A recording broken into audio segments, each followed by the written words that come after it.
তো আসসালামু আলাইকুম এভরিওয়ান। আজকে চলে যাচ্ছে আমাদের ইকোনমিক্স থার্ড ক্লাসের অষ্টম লেকচারে।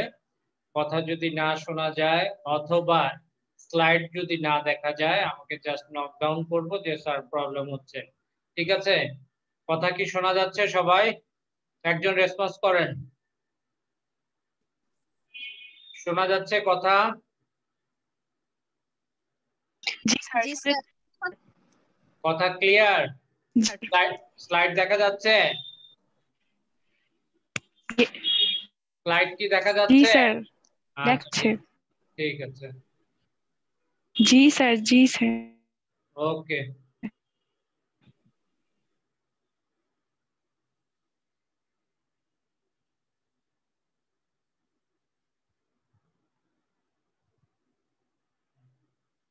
তো আজকে আমরা ইকোনমিক থার্ড ক্লাসের পার্ট 4 এর চ্যাপ্টার 4 নিয়ে আলোচনা করব। চ্যাপ্টার 4 এ একটা লেকচার নিয়ে আমরা কাজ করেছি, এখন আমি চ্যাপ্টার 4 এর সেকেন্ড লেকচারে চলে যাব।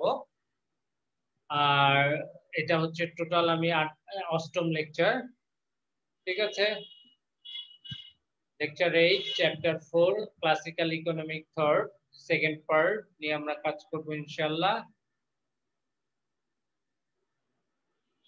So book reference Wolf M 1991 Economic Theory. যে আবার কে চ্যাট হলো Rabiya Retrospect 5th edition Cambridge University Press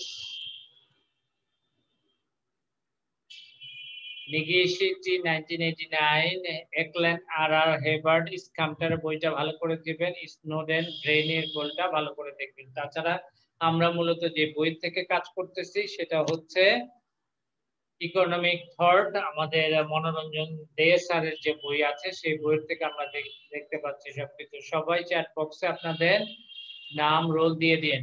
ঠিক আছে, অ্যাটেন্ডেন্সের জন্য সবাই চ্যাট বক্সে নাম রোল আপনাদের দিয়ে দিবেন। ঠিক আছে, তো আমরা আমাদের লেকচারে চলে যাচ্ছি।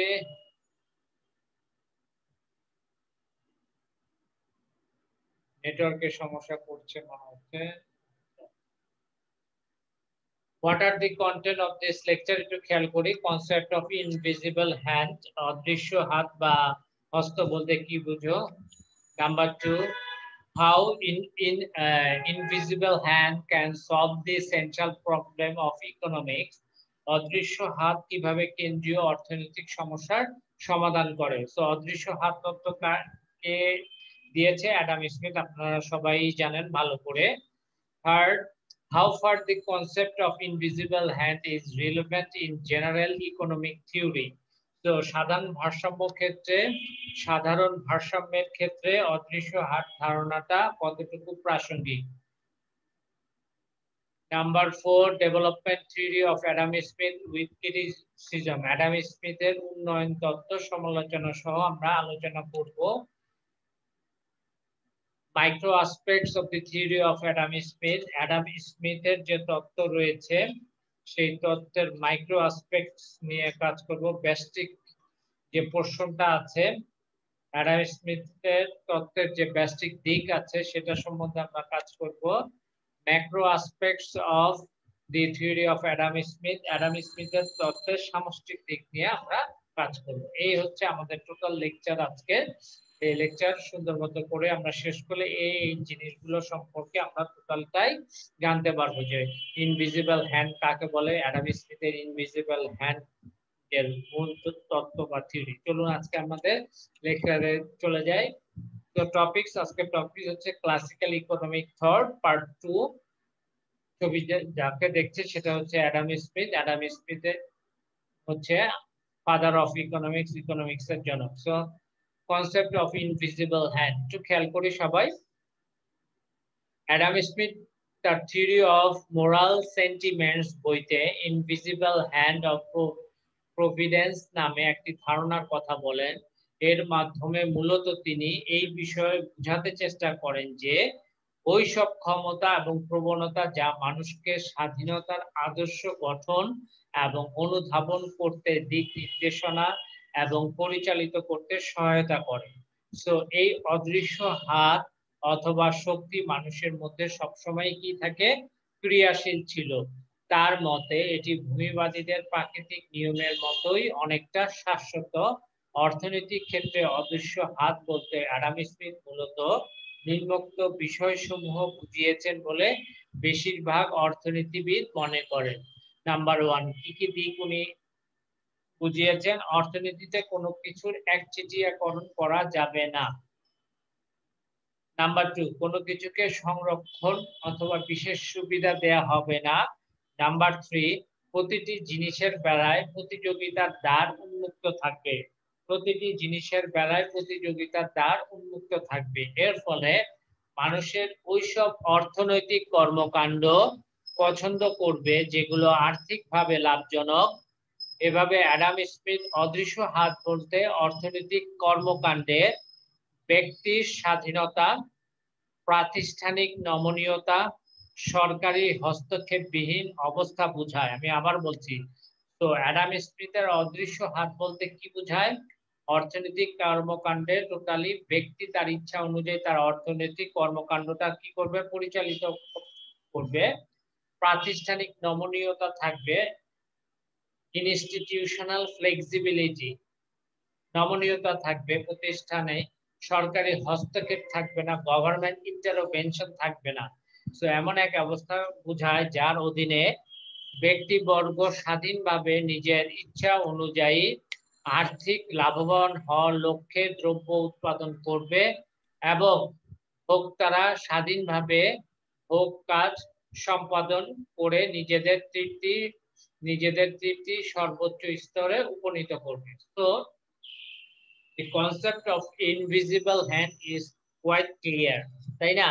সো ইনভিজিবল হ্যান্ডের যে তত্ত্ব রয়েছে সেটা একদমই ক্লিয়ার। সেটাতে প্রথমে বলেছে যে অর্থনৈতিক কর্মকাণ্ডে 1 হচ্ছে ব্যক্তির স্বাধীনতা থাকবে, 2 হচ্ছে প্রাতিষ্ঠানিক নমনীয়তা থাকবে, 3 হচ্ছে উৎপাদন ক্ষেত্রে সরকারের উৎপাদন ভোগ বন্টন যাই হোক না কেন সরকারের কোনো হস্তক্ষেপ থাকবে না, গভর্নমেন্ট ইন্টারভেনশন থাকবে না।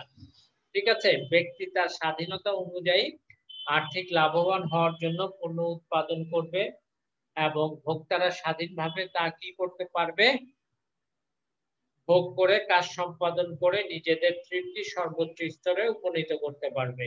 ঠিক আছে, এরপর আসি how invisible hand can solve the central problem of economics. How invisible hand can solve the central problem of economics.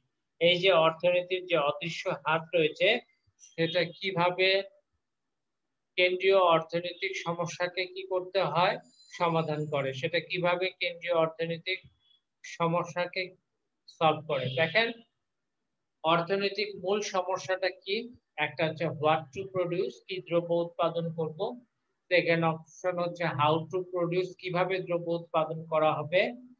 Number 3 for whom to produce, কার জন্য উৎপাদন করা হবে। এবং নাম্বার 4 উৎপাদন ও বন্টন ক্ষেত্রে দক্ষতা ও প্রবৃদ্ধি কিভাবে অর্জিত হয়।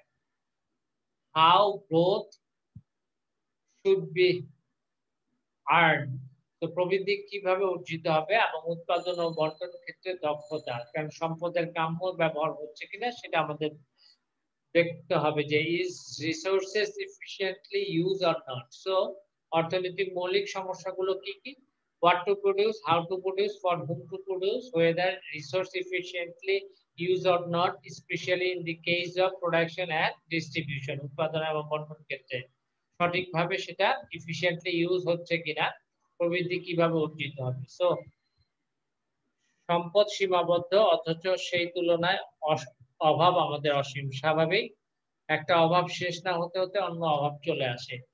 এই জন্য সম্পদ কিভাবে বন্টন করতে হবে তাই অর্থনীতির প্রথম মৌলিক সমস্যা হিসেবে কি হচ্ছে, বিবেচিত হচ্ছে, মৌলিক সমস্যা হিসেবে বিবেচিত হচ্ছে। তো চলে যায় পরের স্লাইডে। দেখেন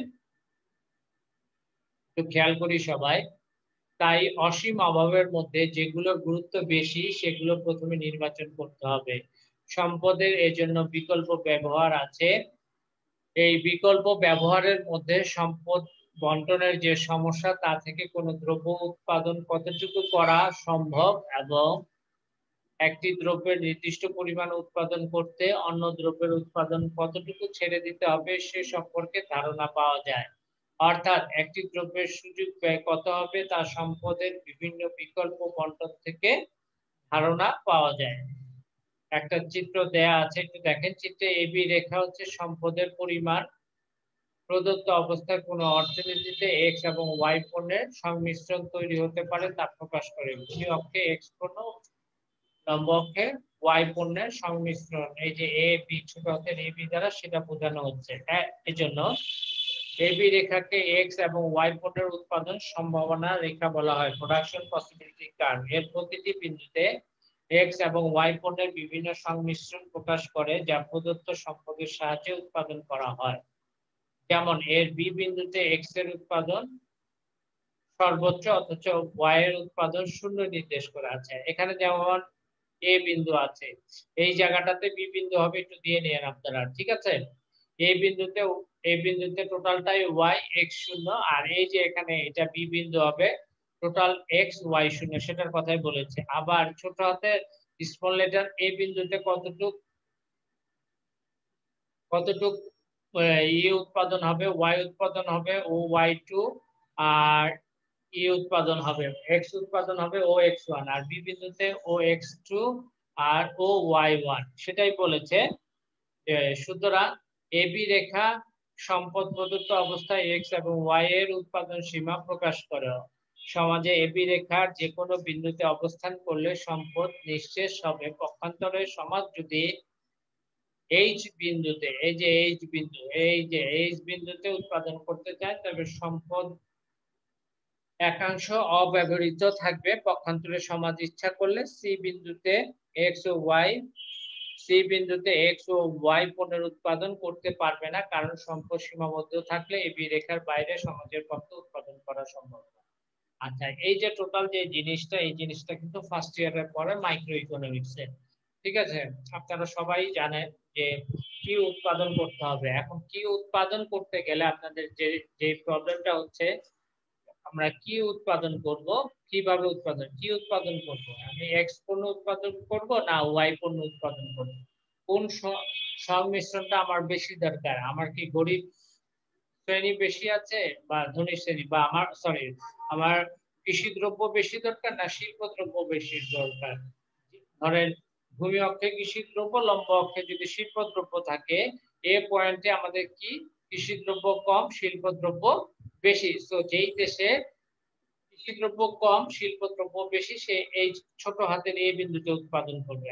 আর যেখানে কৃষি দ্রব্য বেশি শিল্প দ্রব্য কম লাগে, সে ছোট হাতের বি পয়েন্টে উৎপাদন করবে। এগুলো সব ফার্স্ট ইয়ারের পরে আপনারা পার্ট 4 এ এসে জাস্ট একটু রিভিশনে থাকতে রিভিশন দেওয়া হচ্ছে। পক্ষান্তরে দুইটা বিন্দু আছে, একটা হচ্ছে ভিতরে উৎপাদন সম্ভাবনা রেখার ভিতরে, আর একটা হচ্ছে উৎপাদন সম্ভাবনা রেখার বাইরে।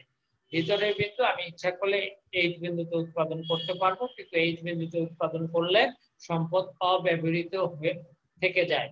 তো ও ওয়াই ওয়ান আমার ওয়াই দ্রব্য ও এক্স দ্রব্য উৎপাদন হয়, বাকিটা এই যে এক্স ওয়ান বি এতটুকু দ্রব্য এতটুকু রিসোর্স অব্যবহৃত অবস্থায় থাকে। তো আমার কারখানায় শ্রমিক আছে 100 জন, আমি 50 জনকে কাজে লাগাচ্ছি, 50 জনকে কি বসে বসে কখনো বেতন দিব? কখনোই সেটা সম্ভব না।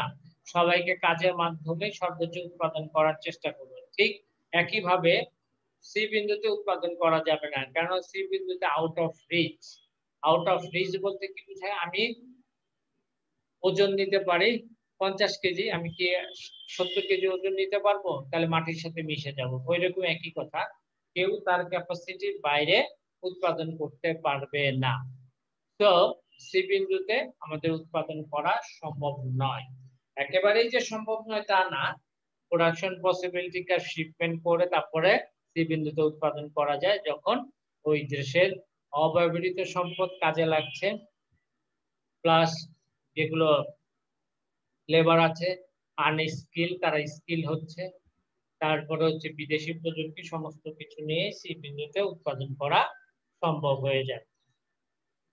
এরপরে আসি, মুক্তবাজার অর্থনীতিতে ভোক্তারা যেসব দ্রব্য যুক্তিসঙ্গত মূল্য ক্রয় করতে আগ্রহী হয় কেবলমাত্র সেগুলো উৎপাদকরা উৎপাদনে ইচ্ছুক হয়। যুক্তিসঙ্গত মূল্য বলতে এমন মূল্য বোঝায় যা পণ্যের উৎপাদন ব্যয় কভার করেও উৎপাদকের জন্য কিছু মুনাফা অর্জিত হয়।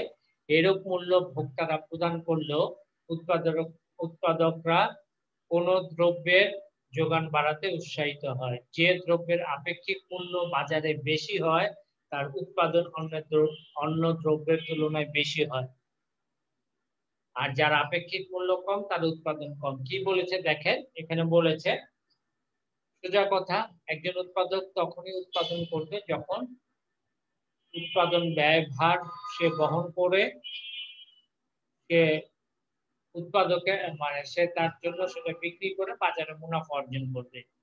যদি উৎপাদক যদি যে দ্রব্য উৎপাদন করলো যে বাজারের মূল্য কম, তাহলে সেক্ষেত্রে কি হবে, তার ব্যয়ভার বহন করতে পারবে না, তার ক্ষতির সম্মুখীন হবে। তো সেই দ্রব্য সে উৎপাদন করবে না। তো সেই ক্ষেত্রে যে দ্রব্যের আপেক্ষিক মূল্য বাজারে বেশি হয়, যেমন ইদানিংকালে পেঁয়াজ, অবশ্যই সে সেটা উৎপাদন করবে, এবং যে দ্রব্যের আপেক্ষিক মূল্য কম হয় তার উৎপাদন কমে যাবে। দেখেন,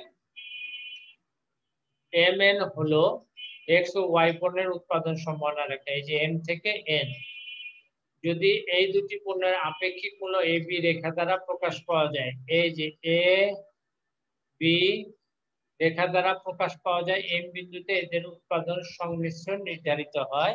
এখন সিডি দ্বারা x দ্রব্যের আপেক্ষিক মূল্য বেশি প্রকাশ পায়, সিডি দ্বারা x দ্রব্যের আপেক্ষিক মূল্য বেশি প্রকাশ পায়, ফলে n বিন্দুতে দ্রব্য দুটির উৎপাদন নির্ধারিত হয়।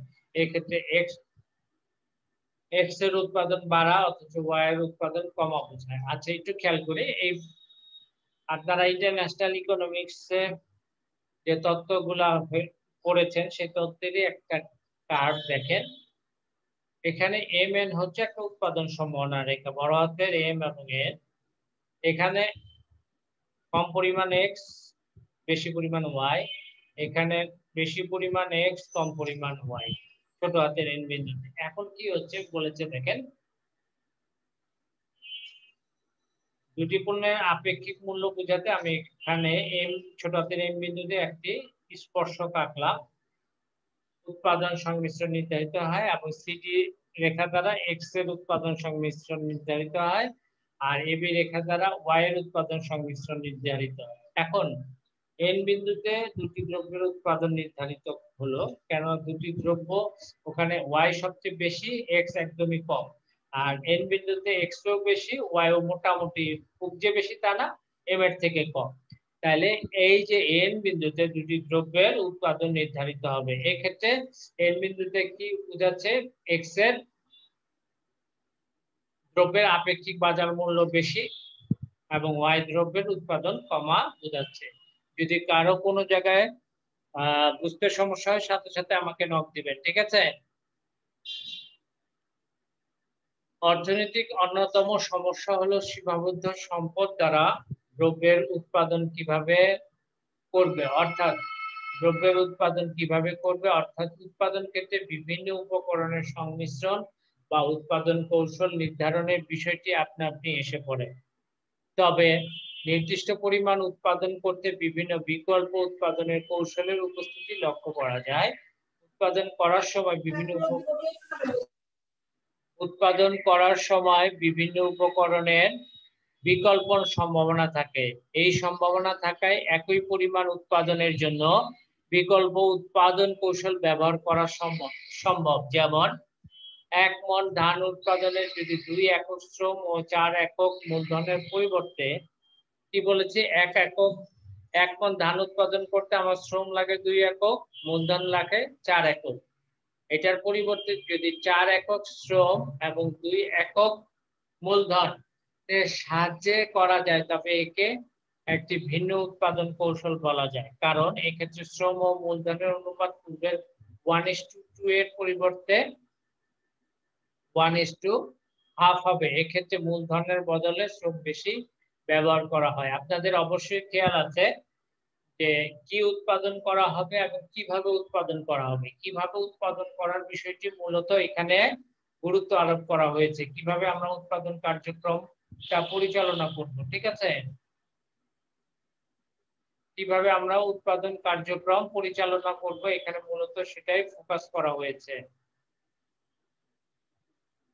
এখন কিভাবে উৎপাদন করব সেটা করতে গিয়ে আমাদের দুই ধরনের মেথড ফলো করতে হবে। একটা হচ্ছে লেবার ইনটেনসিভ, একটা হচ্ছে ক্যাপিটাল ইনটেনসিভ। লেবার ইনটেনসিভ বলতে কি বোঝায়? একটা হচ্ছে মূলধন নিবিড় আর একটা হচ্ছে শ্রম নিবিড়। মূলধন নিবিড় বলতে কি বোঝায়? যে দ্রব্য উৎপাদনে মূলধন বেশি লাগবে তাকে মূলধন নিবিড় কৌশল বলে, আর যে দ্রব্য উৎপাদনে শ্রমটা বেশি লাগবে তাকে শ্রম নিবিড় উৎপাদন কৌশল বলে। এখন আমাদেরকে জানতে হবে আমার দেশে কোনটা সস্তায় আছে, শ্রমটা বেশি আছে না মূলধনটা বেশি আছে। যদি মনে হয় যে শ্রম বেশি আছে তাহলে আমরা শ্রম নিবিড় উৎপাদন কৌশল ব্যবহার করব, আর যদি মনে হয় না আমার দেশে মূলধন বেশি আছে আমি মূলধন নিবিড় পণ্য উৎপাদন করব। দেখেন, প্রথম আমি 1 মণ দ্রব্য উৎপাদনে 2 একক শ্রম এবং 4 একক মূলধন, মানে শ্রমটা কম লাগাচ্ছি মূলধনটা বেশি লাগাচ্ছি। আবার যদি আমি 4 একক শ্রম 2 একক মূলধন লাগাই তার মানে এখানে শ্রম নিবিড় কৌশল হয়ে গেল। ব্যাপারটা বোঝা গেছে? তো প্রথমটা হচ্ছে মূলধন নিবিড় এবং দ্বিতীয়টা হচ্ছে শ্রম নিবিড়। এক্ষেত্রে মূলধনের বদলে শ্রম বেশি ব্যবহার করা করে উৎপাদন একই স্তরে রাখা সম্ভব, ঠিক আছে? তো অভাব বাছাই করার পর তা পূরণের জন্য প্রয়োজনীয় দ্রব্য এবং ভোগের পরিমাণ আপনা আপনি নির্ধারিত হয়। এই অবস্থায় মানুষ ওই পরিমাণ শ্রম ও সেবা উৎপাদন কত কম ব্যয়ে করা সম্ভব তার প্রচেষ্টা নেয়। অর্থাৎ উৎপাদনের লক্ষ্যমাত্রা নির্ধারিত হওয়ার পর সে উৎপাদন ব্যয় অথবা খরচ সর্বনিম্নকরণ করার চেষ্টা করে।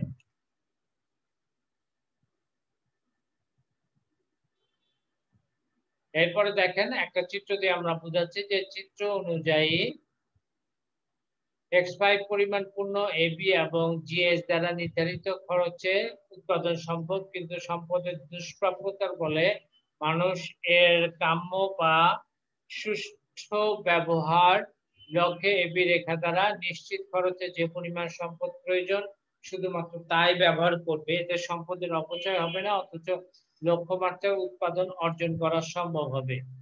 কি বলেছে? এটা কি? Budget card. এটা কি?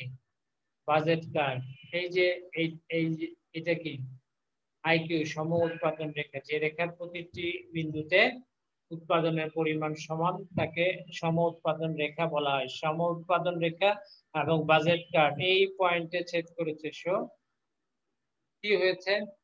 ভোক্তার ভারসাম্য না উৎপাদকের ভারসাম্য হয়েছে? এগুলো সব পড়ে আসছে। এখানে বলতেছে যে অর্থনীতির অন্যতম সমস্যা হলো সমাজের কোন শ্রেণীর জন্য দ্রব্য সামগ্রী উৎপাদন হবে। প্রথমে পড়েছি কি উৎপাদন করব, পরে পড়েছি কিভাবে উৎপাদন করব, লেবার ইনটেনসিভ না ক্যাপিটাল ইনটেনসিভ, এবং পরবর্তীতে দিয়েছি যে কার জন্য উৎপাদন করা হবে, ধনী শ্রেণী বেশি না গরিব শ্রেণী বেশি। অর্থাৎ উৎপাদিত পণ্যের বন্টন সমস্যা এক্ষেত্রে এসে যায়। উৎপাদিত দ্রব্য সামগ্রীর বন্টনের উপর সমাজের কল্যাণ নির্ভর করে। যেমন দ্রব্য সামগ্রীর বন্টন যদি সমাজে মুষ্টিমেয় লোকের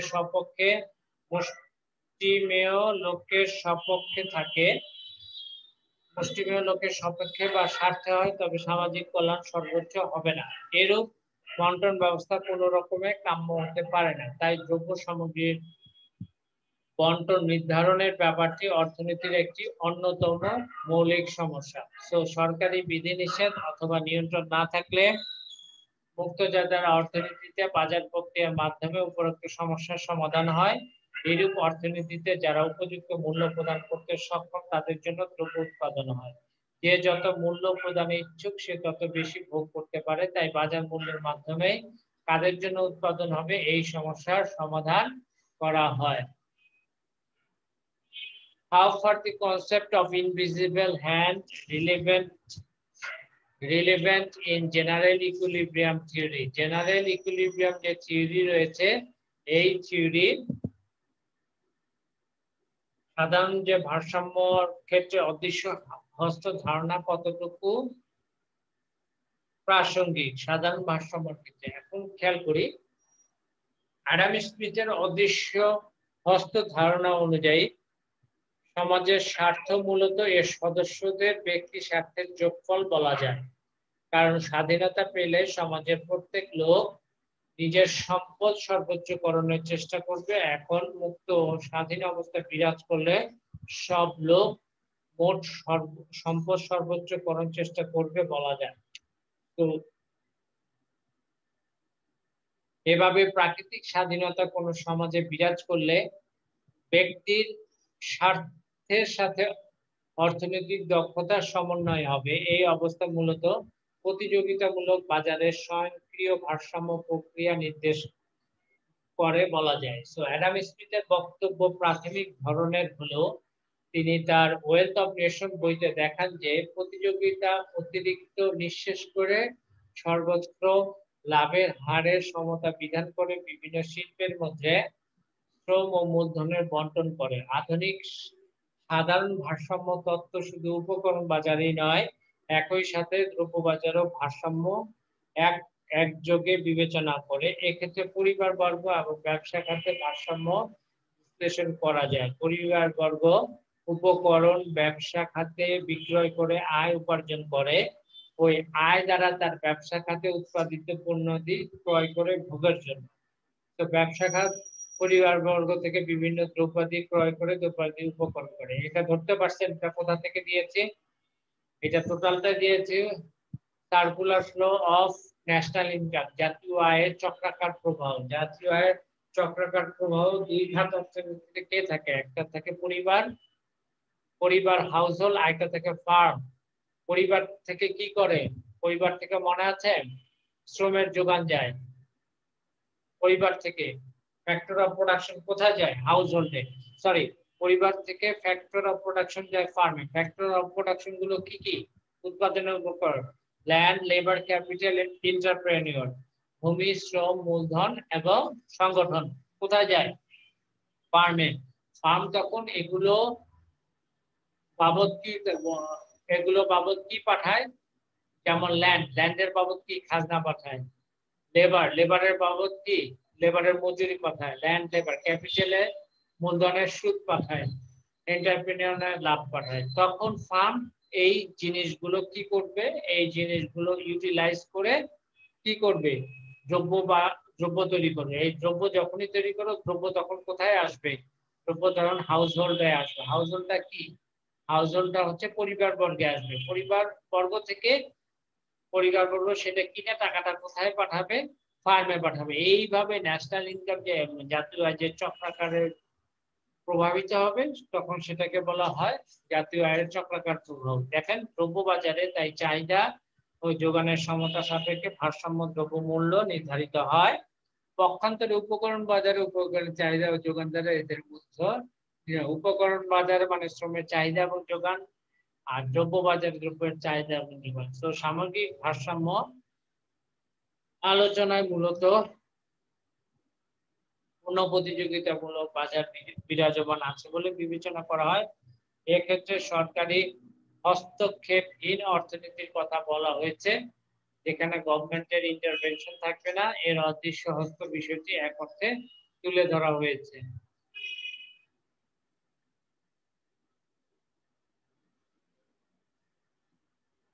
সবাই নিজেদের নাম এবং রোল নাম্বার দিয়ে দিব অ্যাটেন্ডেন্সের জন্য। Development theory of Adam Smith. এখন চলে আসি অ্যাডাম স্মিথের যে উন্নয়ন তত্ত্ব, সেই উন্নয়ন তত্ত্বটা নিয়ে আমরা মোটামুটি আলোচনা করব এখানে। অ্যাডাম স্মিথের উন্নয়ন তত্ত্বতে কি বলেছে একটু খেয়াল করেন। ব্রিটিশ অর্থনীতিবিদ অ্যাডাম স্মিথ 1723 থেকে 1790 ক্লাসিক্যাল অর্থনীতির জনক হিসেবে তিনি কি ছিলেন? সুপরিচিত ছিলেন। ক্লাসিক্যাল অর্থনীতির জনক হিসেবে সুপরিচিত ছিলেন। 1776 সালে An Inquiry into the Nature and Causes of Wealth of Nation নামক সে গ্রন্থ রচনা করেন। তার গ্রন্থটিতে অর্থনৈতিক উন্নয়নের সমস্যা নিয়ে আলোচনা করা হয়। তিনি আরোহ পদ্ধতি প্রয়োগ করে সিদ্ধান্তে উপনীত হতেন। তার ডেভেলপমেন্ট যে থিওরি আছে তার থিওরি কিছু অনুমিত শর্তের উপরে নির্ভরশীল। অনুমিত শর্ত বলতে কি, যেটার উপরে দাঁড়িয়ে যেটার উপরে থিওরিটা কি করে আছে দাঁড়িয়ে আছে সেটাকে বলা হয় অনুমিত শর্ত। তো অনুমিত শর্তটা বলতে কি বোঝায়, যার উপরে বেস করে থিওরি দাঁড়িয়ে আছে। যেমন আমাদের বডিটা কিসের উপরে দাঁড়িয়ে আছে? স্কেলিটনের উপরে, কঙ্কালের উপরে দাঁড়িয়ে আছে। কঙ্কাল নাই, বডি নাই। ঠিক একইভাবে অনুমিত শর্ত বলতে বোঝায় যে শর্তের ভায়োলেশন হলে তথ্যটা আর টিকবে না। ঠিক আছে? যেমন অ্যাডাম স্মিথের উন্নয়ন সংক্রান্ত যে তথ্য রয়েছে সেখানে বলছে অর্থনৈতিক কর্মকাণ্ডে ব্যক্তি স্বাতন্ত্র্যবাদ বিরাজমান, অদৃশ্য হাত বা অবাধ বাজার ব্যবস্থার মাধ্যমে দ্রব্য সামগ্রী ও উপকরণ দাম নির্ধারিত হয়, অর্থাৎ অর্থনৈতিক কর্মকাণ্ডে সরকারি কোনো হস্তক্ষেপ থাকবে না, অপরাপর বাধা নেই। নাম্বার 3, উৎপাদনকারী মুনাফা অর্জনের জন্য বিনিয়োগ করে, ভোক্তারা উপযোগ সর্বোচ্চকরণের লক্ষ্যে দ্রব্য সামগ্রী ভোগ করে। উন্মুক্ত অর্থনীতি বিবেচ্য, অর্থাৎ আন্তর্জাতিক বাণিজ্যের ক্ষেত্রে কোনো বাধা নিষেধ নাই, অন্য কথায় মুক্ত বাণিজ্য অবস্থা বিরাজমান। দীর্ঘকালীন সময় বিবেচনা করা হয়েছে, এই সময়ের মধ্যে অর্থনীতি তার স্বাভাবিক নিয়মে পরিচালিত হবে। দ্রব্য ও সম্পদের বন্টন, চাহিদা ও যোগান দ্বারা স্বয়ংক্রিয়ভাবে পরিচালিত হবে। এই তত্ত্বের মূল বৈশিষ্ট্যগুলো রয়েছে। নাম্বার 1, প্রাকৃতিক নিয়ম। একটু খেয়াল করি, অ্যাডাম স্মিথ মুক্ত অর্থনীতির সমর্থক ছিলেন। তার মতে এটি উন্নয়নের শ্রেষ্ঠ পন্থা। তিনি সবকিছু অদৃশ্য হাতের উপরে ছেড়ে দেওয়ার পক্ষপাতী ছিলেন। নিজের স্বার্থে নিজের স্বার্থে মানুষ যে কাজ করবে তাতে সমষ্টির বৃহত্তম অর্থনৈতিক কল্যাণ সাধিত হবে। ক্রয় বিক্রয়ের বাজার এবং দ্রব্যমূল্যের স্বাভাবিক প্রক্রিয়া সমাজকে এই লক্ষ্যে পৌঁছে দেয় এবং সমাজের বিভিন্ন অংশের মধ্যে ভারসাম্য প্রতিষ্ঠা করে। অষ্টাদশ শতাব্দীর প্রাকৃতিক নিয়ম বা তত্ত্ব অ্যাডাম স্মিথকে বিশেষভাবে প্রভাবিত করে। তিনি এই নিয়ম অর্থনৈতিক জগতে প্রয়োগ করেন। তার মতে প্রত্যেক ব্যক্তি তার নিজ স্বার্থের শ্রেষ্ঠ বিচারক, স্বাধীনতা দিলে সে চরম উন্নতি সাধন করবে। এই অবস্থায় প্রত্যেক ব্যক্তি তার সম্পদ সর্বোচ্চ করতে চেষ্টা করবে, ফলে সব ব্যক্তির মোট সম্পদ সর্বাধিক হবে। অ্যাডাম স্মিথ দেশের শিল্প, ব্যবসা বাণিজ্য ও রাষ্ট্রীয় হস্তক্ষেপের বিরোধী ছিলেন। নাম্বার 2, শ্রম বিভাগ। শ্রম বিভাগ অ্যাডাম স্মিথের উন্নয়ন তত্ত্ব। শ্রম বিভাগ থেকে অ্যাডাম স্মিথের উন্নয়ন তত্ত্ব শুরু। অ্যাডাম স্মিথ মনে করতেন শ্রম বিভাগ ও বিশেষীকরণের অর্থনৈতিক উন্নয়ন ঘটায়, কারণ তার শ্রমিকের দক্ষতা বৃদ্ধি করে। শ্রমিকের উৎপাদন ক্ষমতা বাড়ার কারণ হচ্ছে তার দক্ষতা বাড়া। উৎপাদন বাড়ার দ্বিতীয় কারণ হচ্ছে সময় ও শ্রমের অপচয় রোধ। তৃতীয়ত, শ্রম বিভাগের জন্য প্রতিটি কাজ খুব সুন্দর স্বাচ্ছন্দ্য ভাবে হয়ে যায়। নাম্বার 3, আন্তর্জাতিক বাণিজ্য। অ্যাডাম স্মিথ মুক্ত আন্তর্জাতিক বাণিজ্যের সমর্থক ছিলেন, কারণ এটি বাজারের আয়তন বৃদ্ধি করে, শ্রম বিভাগকে উৎসাহিত করে। জনসংখ্যা বৃদ্ধি, পরিবহন ব্যবস্থার উন্নয়নের ফলে অধিক শ্রম বিভাগ ঘটবে। অ্যাডাম স্মিথের মধ্যে সমাজ যখন এগিয়ে চলে তখন জনসংখ্যা বাড়তে থাকে। জনসংখ্যা বাড়া সামাজিক প্রগতির অবিচ্ছেদ্য অংশ। তার মধ্যে যান্ত্রিক শিল্পের তুলনায় কৃষি উন্নয়নের গতি কম হয়, কারণ কৃষিতে শিল্পের তুলনায় শ্রম বিভাগে পর্যাপ্ত সুযোগ কম রয়েছে। নাম্বার 4, বিনিয়োগ উৎসাহিতকরণের কর আরোপ পদ্ধতি। তো ওয়েলথ অফ নেশন বইতে অ্যাডাম স্মিথের উন্নয়নের জন্য বিনিয়োগ আরোপের উপর গুরুত্ব আরোপ করেন। তার মতে কর এমন ভাবে আরোপ করা হবে যাতে মূলধনের গঠন ও বিনিয়োগের পরিপন্থী না হয়। তিনি এই কারণে মুনাফার উপর কর আরোপের বিরোধী ছিলেন, কারণ মুনাফা কর আরোপ করলে উদ্যোক্তারা বেশি বিনিয়োগ করতে নিরুৎসাহিত হয়।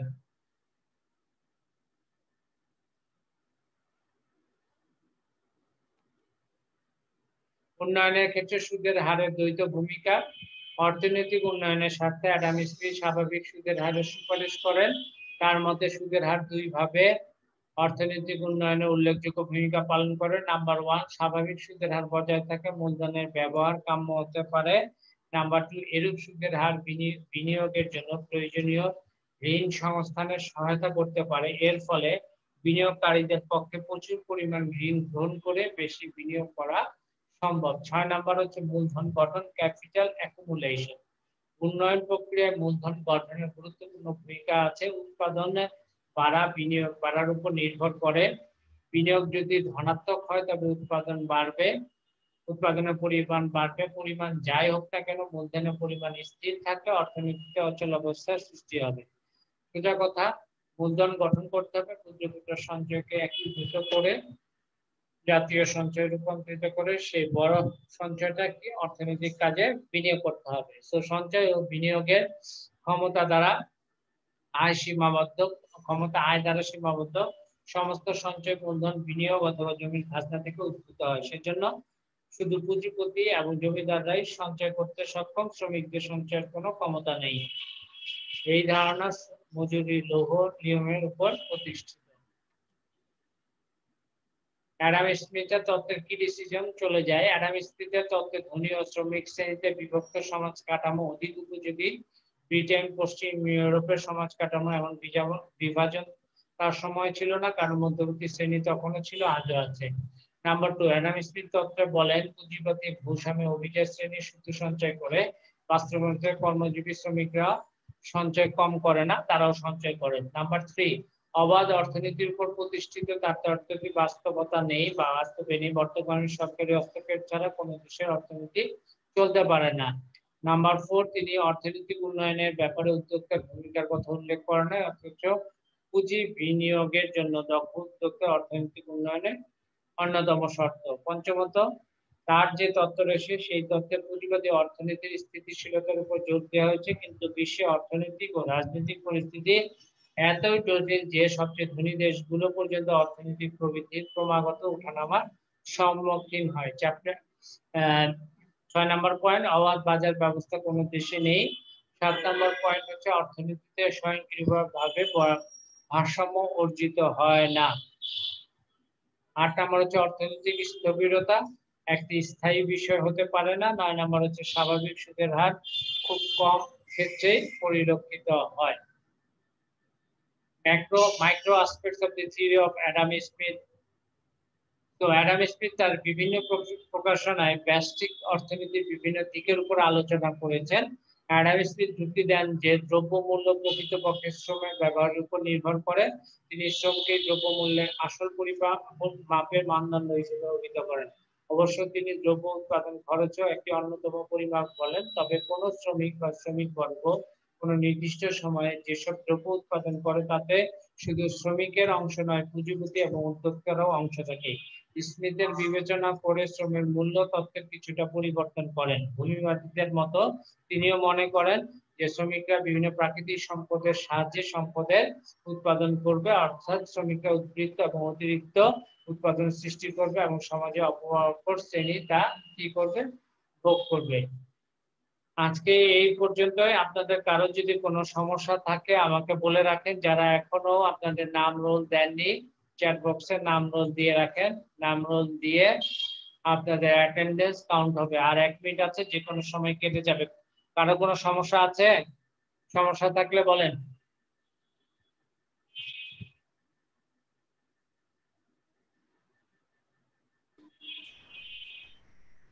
না স্যার, সমস্যা নেই।